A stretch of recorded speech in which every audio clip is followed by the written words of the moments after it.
Hi guys, for today's video, puro luto tayo and ito nga ang handa natin sa New Year.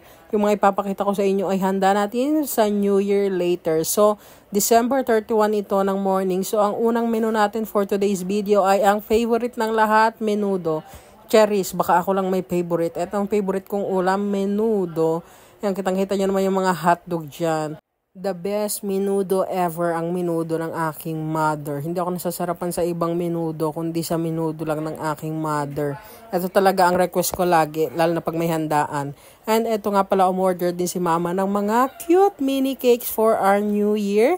Happy New Year, yung nakasulat sa isa, yung isa 2025 Happy New Year, sky blue and orange or peach ang color.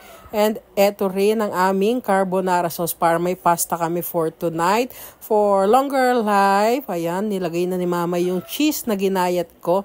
Ako ang assistant ni mama ngayon, tigahugas ng plato, tigabigay, tigagayat ng mga kailangan niya. So ayan, ang kanyang carbonara sauce. Yan din ang mga nire-request ng mga tao kay mama, ang carbonara sauce niya kasi kakaiba yan. Secret lang. And bukod sa pagluluto, eto rin gumawa rin si mama ng Lucky Charm or Lucky Bowl basket. Ayan, ang mga ginawa niya. Egg, 12 pieces. May mga coins din dyan. Then, yung blue bills na may red ribbon. Bilog na prutas sa gitna. And may ampaw. Ayan, ilang years na namin ginagawa yan. So far, so good naman. So, kung hindi kayo naniniwala dyan, bahala kayo. Basta kami, every year namin ginagawa yan. So, as of the moment, yan yung laman ng table namin. Menudo, cake, donut, spaghetti or carbonara, and yung mga fruits, of course.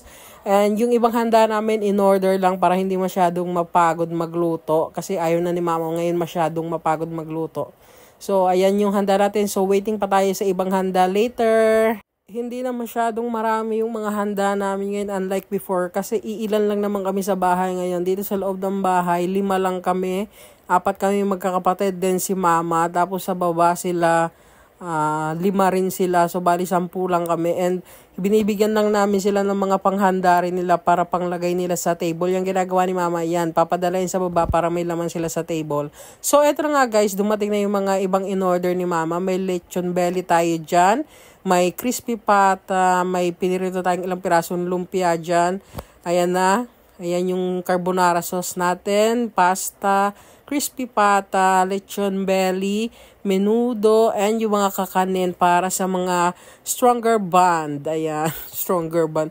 Para sa malagkit na pagsasama. And yung fruits natin, cakes. So, ayan yung laman ng ating table for our medianoche. Kung napansin nyo guys, wala kaming handang chicken kasi si mama naniniwala siya na hindi pwedeng maghanda ng chicken pag New Year kasi magiging isang kahig, isang tukaraw or lilipad daw ang mga blessings. So, courtesy lahat ni mama yung handa namin. And eto na nga, maaga pa lang nagme-medianoche na kami. Minsan lang mangyari ito na buo kami kasi mostly si Noriel nasa ibang lugar, nagwo-work. Sila Ren at Manel, may work na rin sila ngayon. So, bihira lang mangyari na magkasama-sama ulit kaming kumain sa hapagkainan. Kaya, i-cherish na natin itong mga gantong moments. Kaya hindi ko na pinalagpas. Bibidyohan ko talaga sila kahit ayaw nila. So, ayan, nakikita nyo, kumakain na kami. Ready na kami. Ayan, 5 lang kami. And sana sa mga susunod na years, makauwi sila ate, sila kuya dito. Happy New Year, everyone!